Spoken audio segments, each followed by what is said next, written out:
Yes, good morning dear friends. अपन लोग S 22 को कंटिन्यू कर रहे हैं। मॉर्निंग में अपन लोगों ने इलस्ट्रेशन 1 देखा था, अभी अपन लोग देख रहे हैं इलस्ट्रेशन नंबर 3। देखिए इलस्ट्रेशन नंबर 3 क्या बोला कि depreciation as per books of account है आप लोगों का 4 लाख और depreciation as per income tax आप लोगों का है 10 लाख। अब मेरे को एक बात बताइए कि यहाँ पे डेप्रिसिएशन दोनों में अलग अलग है। अब देखो डेप्रिसिएशन जिसमें ज्यादा है वहां की इनकम कम रहेगी, तो यहाँ की इनकम टैक्स की इनकम कम रहेंगी और बुक्स ऑफ अकाउंट की इनकम क्या रहेंगी, ज्यादा। तो क्या होगा, बुक्स ऑफ अकाउंट के अंदर टैक्स ज्यादा रहेगा as compare to income tax, है ना। बुक्स ऑफ अकाउंट के अंदर टैक्स रहेगा ज्यादा क्योंकि बुक्स ऑफ अकाउंट की इनकम है 6 लाख से ज्यादा। यहाँ पे टाइमिंग डिफरेंस कितने का क्रिएट हो रहा है, 6 लाख रुपए का टाइमिंग डिफरेंस है आप लोगों का 6 लाख रुपए का। तो यहाँ पे क्या होगा, क्योंकि बुक्स ऑफ अकाउंट की इनकम ज्यादा है, बुक्स ऑफ अकाउंट के हिसाब से टैक्स ज्यादा, लेकिन आप क्या भर रहे, कम भर रहे, अभी कम भर रहे, बाद में ज्यादा भरेंगे। तो यहाँ पे क्या क्रिएट होता है, डिफर्ड टैक्स लायबिलिटी। कितना, 6 lakh multiplied by tax rate, that is equal to 6 lakh into tax का रेट है 50%, that is equal to 3 lakh रुपए की DTL। दूसरा वो क्या बोले थे कि unamortized preliminary expenses on record are 30,000। ये सुबह भी था, सेम एग्जांपल है। अनअमोर्टाइज्ड मतलब क्या हो गया कि आप लोगों के लिए यहाँ पे कैसा बोलना पड़ेगा अपन लोगों को कि इनकम टैक्स के अंदर टैक्स ज्यादा है as compare to books of account के टैक्स। इनकम टैक्स के अंदर टैक्स ज्यादा है as compare to books of account के अंदर टैक्स, तो आप क्या भर रहे, ज्यादा भर रहे, तो यहाँ पे क्रिएट होता है deferred tax asset. 30,000 multiplied by 50% is equal to 15,000। 15,000 का DTA और 3 लाख का DTL मतलब 285 का DTL। समझ में आ रहा है? ठीक है, चलो आगे। सिर्फ आपको ये पहचानना है कि DTA बनता कि DTL, वो पहचान लिया तो हो गया पूरा, बाकी तो कुछ भी नहीं। Timing difference multiplied by tax rate would be your deferred tax asset और डिफर्ड टैक्स लायबिलिटी। ठीक है, अब आओ आप लोग इलस्ट्रेशन नंबर 6। इलस्ट्रेशन नंबर 6 के अंदर क्या है देखते हैं। Omega Limited is working on different projects which are likely to be completed within 3 years period. It recognizes revenue from these contracts on the percentage completion method for the financial year 2014-15, 15-16, 16-17, 11 lakh, 16 lakh और 21 lakh. However, for income tax, it has adopted completed contract method under which it has recognized revenue 7 lakh, 18 lakh और 23 lakh. Books of account के profit, IT के profit, year 1, year 2, year 3 क्या है यहाँ पे 11, 16, 21, 11 लाख, 16 लाख और 21 lakh. Income tax के प्रॉफिट कितने हैं, 7, 18 और 23 लाख। 7 लाख, 18 लाख, 23 लाख, 7 लाख, 18 लाख, 23 लाख। टोटल प्रॉफिट कितना है यहाँ पे, 21 और 16 27, 37 प्लस 1 38, 48 लैक्स। और यहाँ पे कितना है 2307, 30 और 18, 48 लाख। मतलब टाइमिंग डिफरेंस हो रहा है यहाँ पे, है ना। तो अपन लोग टाइमिंग डिफरेंस बनाएंगे। यहाँ पे टाइमिंग डिफरेंस क्यों रहा, क्योंकि इनकम टैक्स अलग मेथड से कंप्यूट कर रहा और बुक्स ऑफ अकाउंट अलग मेथड से कंप्यूट कर रहा। 4 लाख का टाइमिंग डिफरेंस हो गया यहाँ पे। यहाँ पे 11, 6 और 18 2 लाख का, और यहाँ पे 2 लाख का। अल्टीमेटली पूरा रिवर्स हो जाएगा। तो यहाँ पे क्या होगा, देखो टाइमिंग डिफरेंस के ऊपर आप लोगों को डिफर्ड टैक्स एसेट या फिर डिफर्ड टैक्स लायबिलिटी बनाना पड़ेगा। अब मेरे को बताओ बुक्स ऑफ अकाउंट के हिसाब से क्या रहेगा, क्योंकि इनकम ज्यादा तो बुक्स ऑफ अकाउंट के हिसाब से टैक्स ज्यादा। बुक्स ऑफ अकाउंट के हिसाब से टैक्स ज्यादा, लेकिन इनकम टैक्स के हिसाब से आप क्या भर रहे, कम भर रहे, अभी कम भर रहे, बाद में ज्यादा भरेंगे। क्या बोल रहा मैं कि बुक्स ऑफ अकाउंट के हिसाब से टैक्स ज्यादा है ना, बुक्स ऑफ अकाउंट के हिसाब से प्रॉफिट ज्यादा, तो बुक्स ऑफ अकाउंट के हिसाब से टैक्स ज्यादा। अगर बुक्स ऑफ अकाउंट के हिसाब से टैक्स ज्यादा है, लेकिन इनकम टैक्स के हिसाब से टैक्स क्या आ रहा, कम। इनकम टैक्स के हिसाब से टैक्स आ रहा कम और बुक्स ऑफ अकाउंट के हिसाब से टैक्स आ रहा ज्यादा। तो कैसा हो रहा कि अभी आप कम भर रहे इनकम टैक्स के हिसाब से, अभी आप कम भरे, आगे जाके आपको ज्यादा भरना पड़ेगा। तो यहाँ पे क्या बनेगा आप लोगों का, डिफर्ड टैक्स लायबिलिटी। समझ में आ रहा क्या, पहले बनने वाला है आप लोगों का डिफर्ड टैक्स लायबिलिटी। अब यहाँ पे कैसा हो रहा कि यहाँ पे वैसे तो बनना चाहिए डेफर्ड टैक्स एसेट, लेकिन अपन इसको लिखते रिवर्सल ऑफ डीटीएल। यहाँ पे भी डेफर्ड टैक्स एसेट, लेकिन अपन इसको लिखते रिवर्सल ऑफ डीटीएल। तो पहले बनता है डीटीएल, यहाँ पे रिवर्सल ऑफ डीटीएल, ब्रैकेट में जिसको लिख सकते हैं आप लोग डीटीए, डीटीए का उल्टा, सॉरी डीटीए मतलब डीटीएल का उल्टा, डीटीए। यहाँ पे भी रिवर्सल ऑफ डीटीएल, ब्रैकेट में डीटीए। समझे क्या? अपने टैक्स रेट कितना है? यहाँ पे टैक्स रेट दिया हुआ है आप लोगों को, टैक्स रेट दिए हुआ भी नहीं है।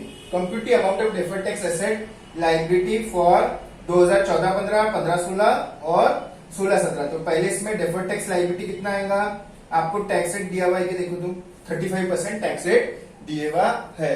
तो पहले इसके अंदर टाइमिंग डिफरेंस का 35% कर लो, 4 लाख मल्टीप्लाइड बाय 35%, 1,40,000। और यहाँ पे कितना रहेगा? ब्रैकेट में नेगेटिव 2 लाख इंटू 35,000, 70,000।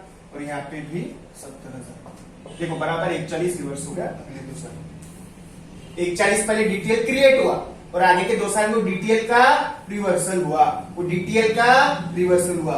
पहले साल में 1,40,000 का डीटीएल क्रिएट हुआ और आगे के 2 सालों में डीटीएल का रिवर्सल हुआ। डेफर्ड टैक्स एसेट बनता वैसे यहाँ पे अगर सिर्फ ये रहता था दिया हुआ तो वी यूज्ड टू से कि यहाँ पे डीटीए बन रहा, लेकिन ऊपर की सिचुएशन को देखते हुए यहाँ पे डीटीएल का रिवर्सल बोलते, which is known as DTA also.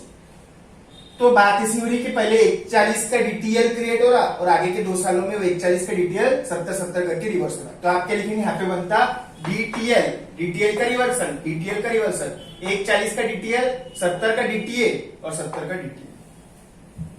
समझ में आ रहा क्या? इस तरीके से आप लिख सकते। देख लो एक बार शांति से प्रॉब्लम।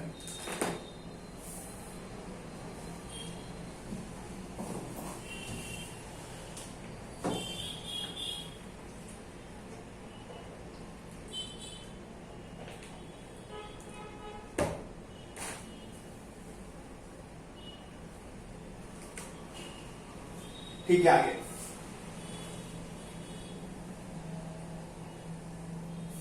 1 हो गया, 3 हो गया, 6 हो गया अपन लोगों का। आइए आप लोग इलस्ट्रेशन नंबर 5। क्या हो रहा? PQR limited accounting year and on 31st of March. The company has made a loss of 2 lakh amounting to 2 lakh on 31/3/15. 14-15 के अंदर 2 लाख रुपए का नुकसान हुआ और 16 और 17 में 1 लाख और 1,20,000 का फायदा हुआ। 14-15 में 2 लाख का नुकसान हुआ, 1 लाख का फायदा हुआ।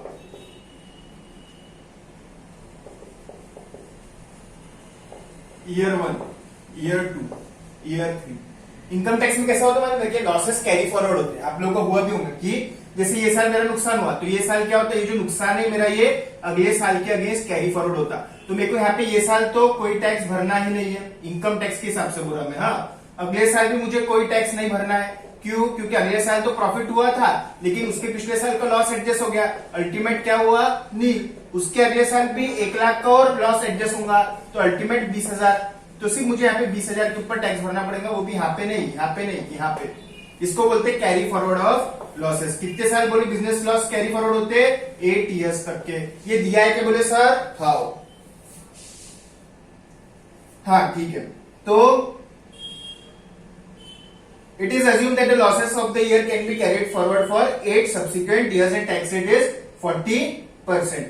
By the end of 31/3/15, company feels that there will be significant taxable income in the future years against which the carry forward loss can be set out. वो बोल रहे कि हमको विश्वास है कि आगे साल हमारे प्रॉफिट होगी जिसके अगेंस्ट हम भी लॉस एडजस्ट कर सकते।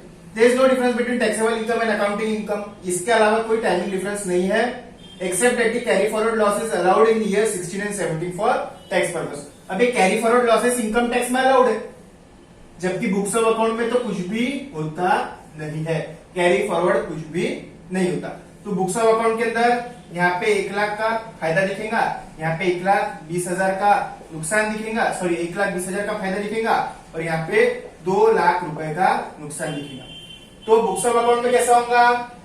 इनकम टैक्स में तो कोई टैक्स नहीं है, इनकम टैक्स में तो कोई भी टैक्स नहीं है। तो यहाँ पे क्या होगा कि बुक्स ऑफ अकाउंट के अंदर आप लोगों का 80,000 रुपए का टाइमिंग, 80,000 रुपए का डेफर्ड टैक्स एसेट क्रिएट हो जाएगा। 80,000 रुपए का डेफर्ड टैक्स एसेट क्रिएट हो जाएगा जो कि आगे के सालों में रिवर्स मारने वाला है। ठीक है, एक बार ध्यान से क्वेश्चन पढ़ो फिर और एक बार पढ़ते हैं अपन आगे।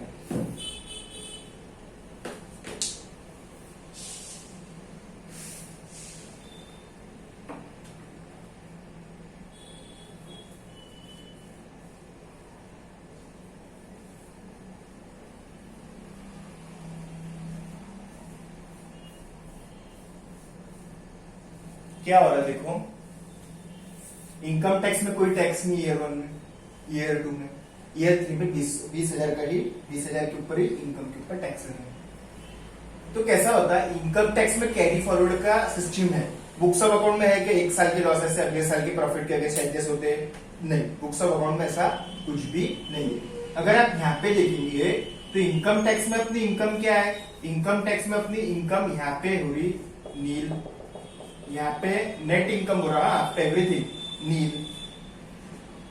बुक्स ऑफ अकाउंट में कितनी इनकम दिख रही है आप लोगों को बेटा, 1 लाख। ठीक है, तो टाइमिंग डिफरेंस कितने का हो गया अपना यहाँ पे, टाइमिंग डिफरेंस कितने का हो गया, टाइमिंग डिफरेंस यहाँ पे हो गया 1 लाख, यहाँ पे 1 लाख।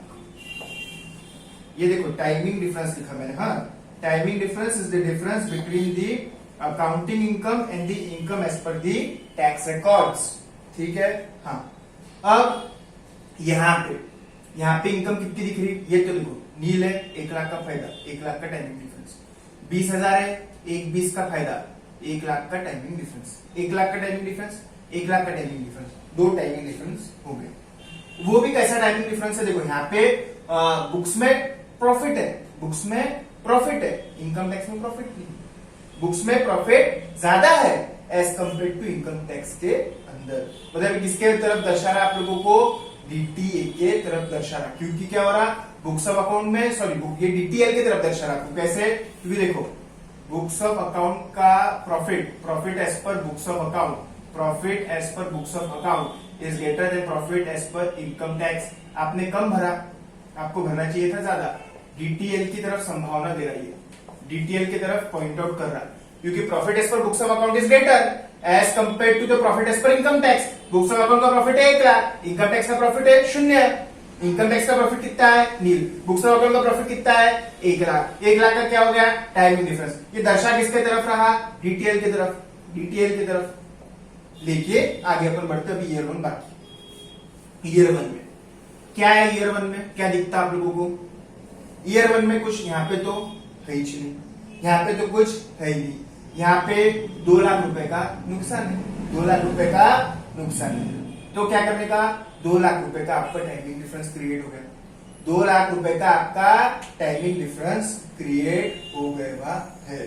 तो क्या हो गया, ये 2 लाख रुपए के ऊपर आप लोगों को क्या होने वाला है, आप लोग इनकम टैक्स के हिसाब से प्रॉफिट कितना है आपका, कुछ नहीं, बुक्स ऑफ अकाउंट के हिसाब से प्रॉफिट कितना है, कुछ नहीं। तो 2 लाख रुपए का टाइमिंग डिफरेंस क्रिएट हो गया, 2 लाख का टाइमिंग डिफरेंस यहाँ पे क्रिएट हो गया। समझ में आ रहा क्या आपका यहाँ पे, तो यहाँ पे क्या बनता, डीटीए, यहाँ पे डीटीएल या फिर डीटीए का रिवर्सल। तो यहाँ पे डेफर्ड टैक्स कितना है ना आप लोगों का, 2 लाख का 40%, 80,000, 40,000 और 40,000। तो पहले इसमें डीटीए और दूसरे 2 केसेस में डीटीएल या फिर डीटीए का रिवर्सल, डीटीए या फिर डीटीएल का रिवर्सल। ठीक है, ये समझे ना आप लोग, यहाँ पे कुछ नहीं है, यहाँ पे 2 लाख है, ठीक है क्या, यहाँ पे कुछ भी नहीं है, यहाँ पे 2 लाख है। समझ में आ रहा है ना आप लोगों को। अब कैसा हो रहा है यहाँ पे कि आप लोगों को कुछ टैक्स भरने का है क्या, नहीं, इनकम टैक्स में तो आगे जाके इसका आपको मतलब एडजस्टमेंट होने वाला है, एक तरीके से रिबेट मिलने वाला है, एक तरीके से सेट ऑफ मिलने वाला है, मतलब कुछ तो भी आगे जाके अपना फायदा होने वाला है। उसको क्या बोलते हैं अपन लोग, डेफर्ड टैक्स एसेट। आगे जाके अपने को उतना उतना कम भरना पड़ेगा, आगे जाके कम भरना है ना।